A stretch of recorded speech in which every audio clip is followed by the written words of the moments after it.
Hop, oldingi mavzuyimizni davom ettiramiz. Foiz mavzusini davom ettiramiz. Endi 23-chi misolga yetdik. Xo'p, 23-chi misolimizda sinovda aytilyapti, shaklni necha foizi bo'yalgan deyapti. Xo'p, oldingiz o'rganganmiz, 100 bo'lakka bo'lib berardida, qanchadir qismini bo'yab qo'yardi, o'sha foizi bo'laveradi. Endi 100 bo'lakka bo'lmayapti-da shaklimizni. Oldin dastlab necha bo'lakka bo'linayotganini bilib olishimiz kerak. Necha foizi bo'yalganini topish uchun. Xo'p, bunaqasiga 4 katta, bunaqasiga 5 katta ko'paytirsak, demak 20 ta kattaga bo'lib qo'yapti, bir butun narsani 20 bo'lakka bo'lib qo'yapsiz. U degani ana shu 20 ta bo'lak nima? 100%. Yani bitta butun narsani 20 bo'lakka bo'lib qo'yapti, shuning uchun shu 20 ta kelsak 100%. Endi necha foizi bo'yalgan deyotganligi uchun sanab qo'yamiz. 4, 5, 6, 7, 8, 9, 10 tasi bo'yalgan. 10, 2%. O'zi e'tibor bersak, qancha qism bo'yalyapti? Eng yarmi bo'yalyaptimi? Proporsiyani topadigan bo'lsak ham 10 ga ko'paytirib 20 ga bo'lamiz. Endi 20 ga bo'lishimiz kerakmi? 50 foizi bo'yalgan. Tushunarlimi? Demak, har doim misol uchun aytdi 10 ta katta aytib turibdi, 10 foiz bo'yalgan deb qo'ysak, unda xato aytgan bo'lamiz. Demak, dastlab jami necha bo'lakka bo'layotgan topishimiz kerak ekan, u 100% bo'lar ekan, bo'yayotgan sarflaymiz ekan, o'sha x foiz bo'ladi. Tushunarlimi? Hop, endi keyingi misolimiz 24-misolimiz bitta butun aylanani necha bo'lakka bo'lyapti? 4 bo'lakka bo'lyapti. Demak, shu 4 bo'lak 100%, ya'ni butun narsa bo'lganligi uchun 100%. Nechasi qo'yib qo'yibmiz? 3 tasi qo'yadi. Shu 3 tasi foiz ekan. Stop qo'yamiz.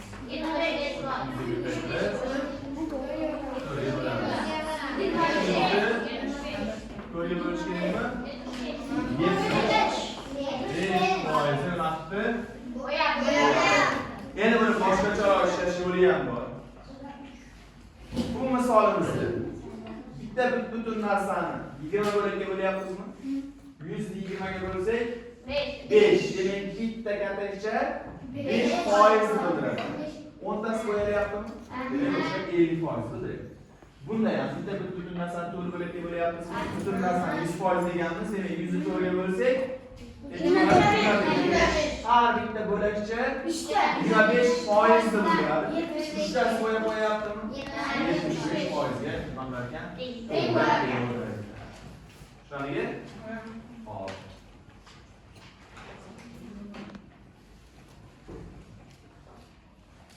Yigirma 5 ga qarab 25 ga bor, keyin yozamiz. Do'stlar, to'g'ri. 25. Maktabda 400 ta o'quvchi o'qiydi.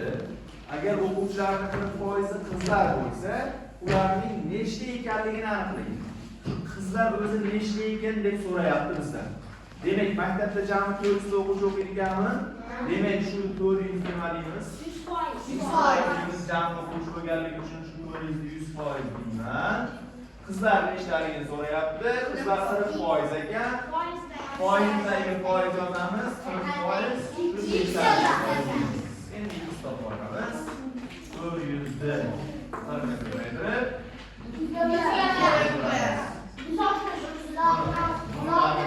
o'chirib olsak, 4 ga ko'paytirsak 160 ta qiz bor ekan.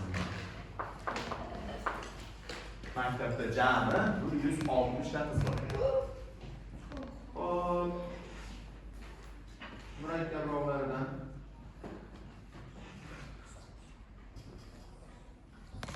yigirma 27. Qarang, hammamiz bilmaysiz. 27 savolga qaraylik. 27 savolimiz aytilyapti. Maktabda 600 ta bola o'qiydi. O'quvchilarning 20% 5 bahoga, 72% 4 bahoga va qolgan o'quvchilar 3 bahoga o'qiydi. Maktabda nechta o'quvchi 3 bahoga o'qiydi deb so'rayapti. Endi qarang. Biz bir chekkadan 5 bahoga o'qiydiganlarni, 4 bahoga o'qiydiganlarni topib chiqsak ham bo'laveradi. Yoki bo'lmasa birato'la 3% 3 bahoga o'qiydiganlarni topishimiz ham mumkin. Qanday? Aytyaptiki 20% 5 bahoga o'qiydigan. 72% 4 bahoga o'qiydigan. Necha foiz 3 bahoga o'qiydi shunda? 8%. Aytamilyapmiz? Endi uchalasini qo'shganimizda 100% bo'lishi kerak-da, hammasi bo'lib. Jami o'quvchini soni kerak edi. 20% 72% bo'lsak, 92%, 100% dan ayirsak, demak 8% odam necha bahoga o'qiydigan? 3 bahoga o'qiydigan. Nechta o'quvchi bor edi o'zingizda? 6 o'quvchi bor edi. Endi shu 600 ni nima deymiz? 100% deymiz. Endi qarang. Qaysi bahoni so'ragan bo'lsa, shu foizini foizga yozib qo'yamiz. Bizdan 3 bahoga o'qiganlar nechta so'raganmi? 8%. Shuni topdik.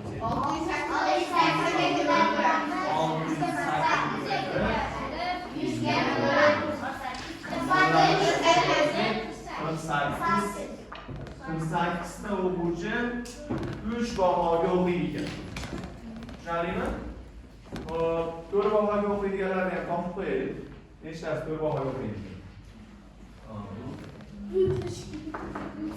Uchchilarni, 4chilarni ham topib qo'yaylik. Yana 600 ni 100%. Nima deymiz foizni? X deymiz.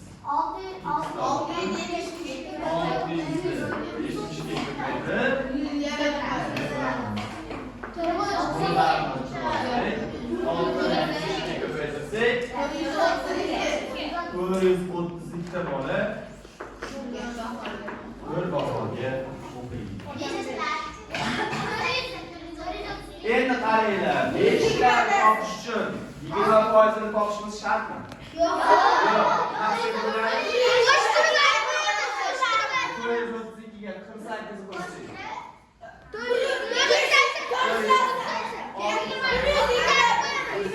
420 ta o'quvchi 5 bahoga o'qiydi ekan deb aytib qo'ysak ham bo'laveradi. Aynan 20% ni topish ishimiz shartimiz.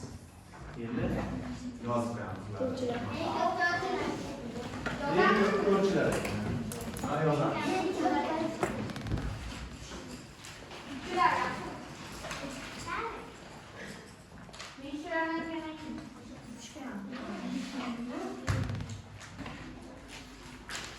Mana 23 kilometr bo'ldi? Ha. Pastga chiqamiz.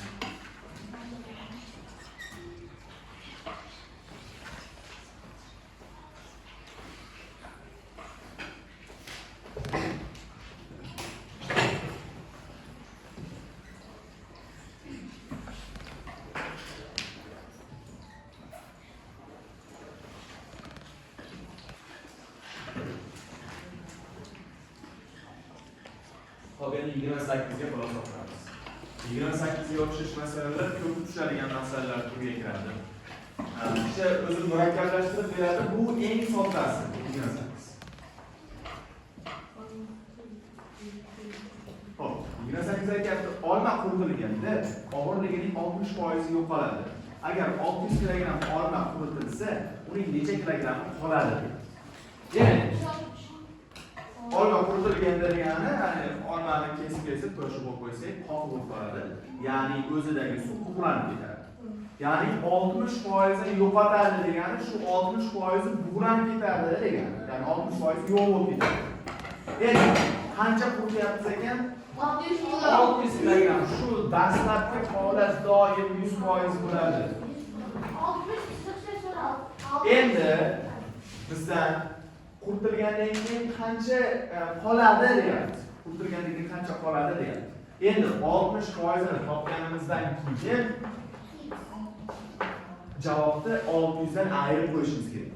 Chunki bu 60 topayotgan 60% imiz yo'qotadigani bizdan qancha qoladi deyapti. Ya'ni qursak 60% yo'q bo'lib ketadi. Bizdan qancha qoladi deb so'raydi. Demak, shu oldin 60% ni topasak.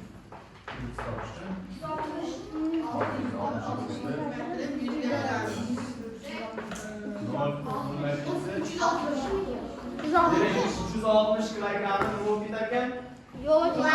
Bulanib ketar ekan. Ya'ni tarkibidagi suv bulanib ketar ekan.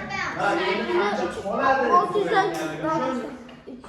600 dan 240 kilogramm qolar. Kesib qo'ygan. Shunga 28 da o'zi ilashingizlar. Anaroq 29 da o'zi ilashingizlar. Hozir 30 ni ko'ramiz. Deyarli bakalım. Hozir mana shu 30 ni ham tushuntirib beraman, keyin 35 ni ham tushuntirib beraman, keyin undan yo'q o'zimiz ishlaymiz. 30 ga qarang. Olmaning narxi yozda 12 ming so'm edi. Mana edi deyaptimi? O'tgan zamonda gapiryaptimi? Dastlabki holat doim 100% bo'laveradi. Tushunarlimi? 12 ming so'm 100%. Qish fasliga kelib uning narxi 30% qimmatlashsa, necha so'm bo'ladi? Qarang. Shu narx 30% qimmatlasa, keyin necha pul bo'lib qoladi deyapti. 30% edi deyaptimi? Ha. 12 mingga 30%. 12 mingda birinchi 30%ni topib olamiz. 12 mingga 100%. 30%ni qanchalaymiz? X topib olamiz. 12 mingni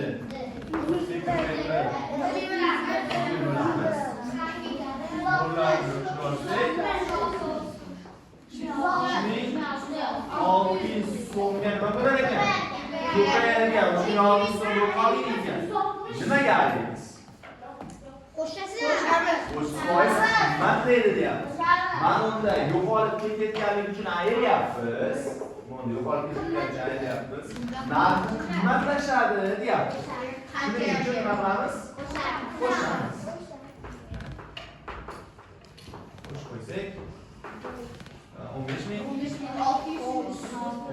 600 so'm bo'lib qoladigan oshganidan keyingi narxi. Tushunarlimi? Kim tushunadi? Kim tushunadi? Tushunarli?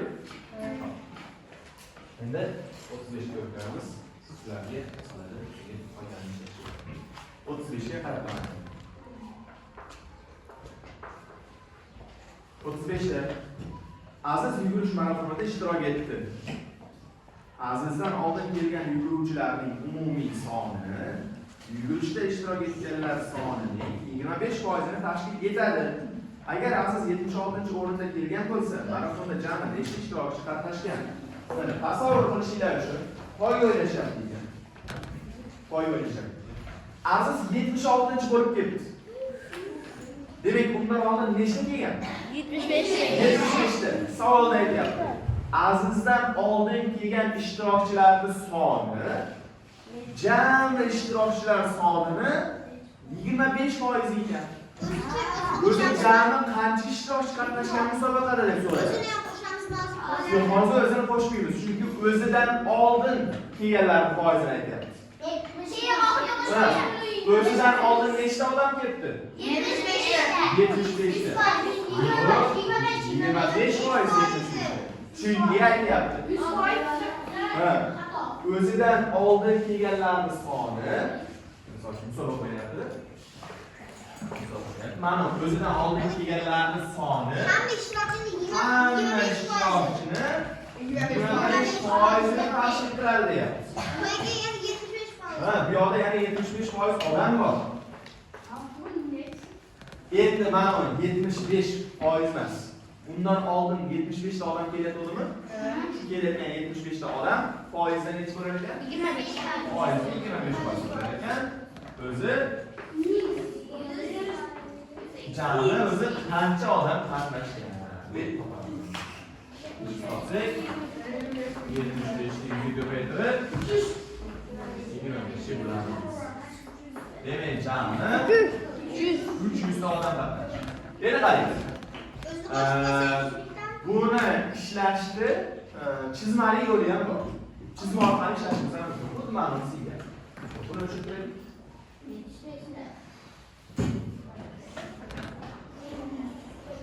Bundan oldin kelayotganlar 25% deyapti.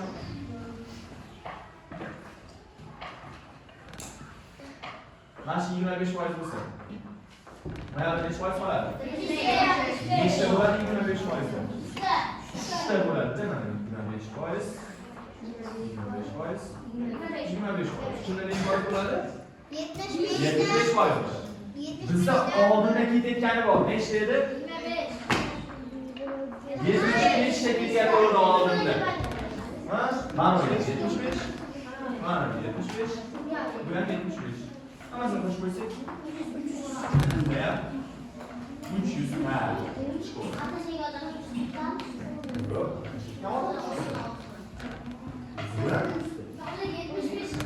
Qani, bu просто 76 o'ringa kelyapti xolos. Oxirgi kelmayapti. Bundan keyin o'zi 76 ga kelyapti xolos. Bundan oldin 75 ga kelyapti. Bu orqasida ham bor. 200'dagi demak 200'ni qo'shmaymiz. Ha? Yo'q, shu 300 tani ichida o'zi ham bor. 300 tani ichida o'zi ham bor. O'zi 76 ga kelyapti-da. 300 ta odamni Bundan keyin bizga kim ketadi? To'g'rimi? Bundan keyin 300 ta odamning 76'si o'zida. 76'si o'zi. Ana 25 Bundan oldin 75 ga kelgan. 25 ikkinchisida kim ketar ekan u? Mana undan bardak.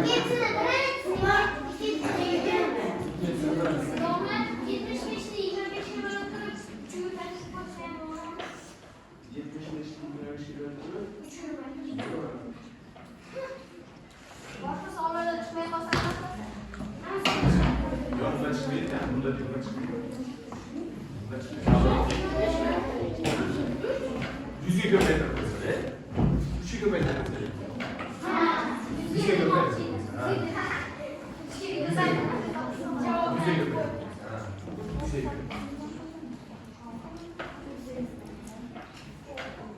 Endi bu jadvalni ham ishlab qo'yaylik. Shunga vazifalar bo'lishi mumkin jadval. 39 ga qaraylik. 39 da biring yetkazib berish xizmati dedik. Pochtaga o'xshagan narsaga yetkazib berish xizmati turli xil taomlarni yetkazib berish faoliyati bilan shug'ullanadi. Bunda yetkazib berish narxi buyurtma qilingan taomlarning 10% tashkil qiladi. Misol uchun 50 ming so'mlik narsa buyurtma qilsa 10%ni o'ziga olib qoladi. Ya'ni yokida 10% qo'shimcha pul to'lashga to'g'ri keladi. Misol uchun 50 ming so'mlik narsa buyurtma qilsak, unga yana qo'shimcha 10% to'lashimiz kerak ekan, bizga olib kelib bergani uchun. Tushundingmi? Ya'ni 5 ming so'm qo'shib berishimiz kerak. 50 mingni 10%i 5 ming bo'ladi. Ya'ni 5 ming qo'shib to'lashimiz kerak. Xuddi shunaqa deyapmiz. Endi quyidagi jadvalda taomlarni narxlari berilgan. Qozonqor 60 ming ekan, holat somsa 10 ming ekan, shashlik 15 ming ekan, qaynatma sho'rva 40 ming.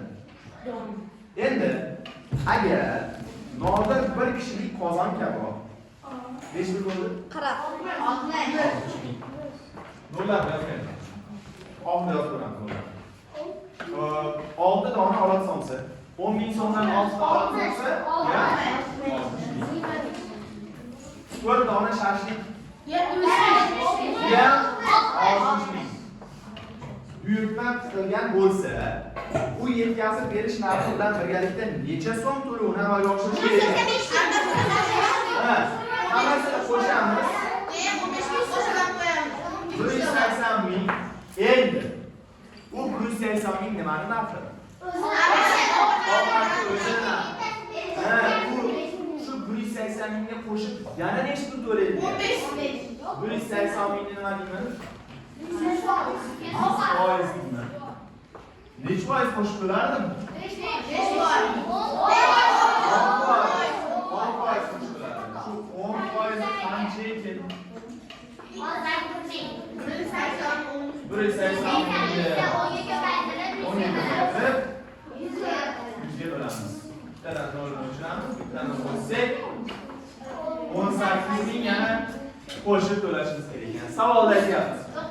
O'zi jami qancha to'laydi deyapmiz.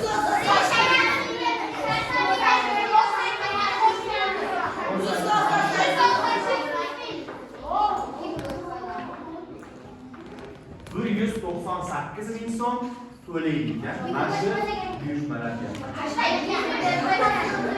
200 ming bersa keyin qaytarsa kerak. Qaytmas qolib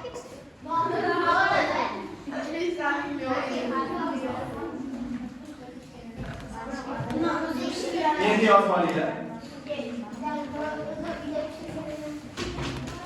Endi yozib olinglar.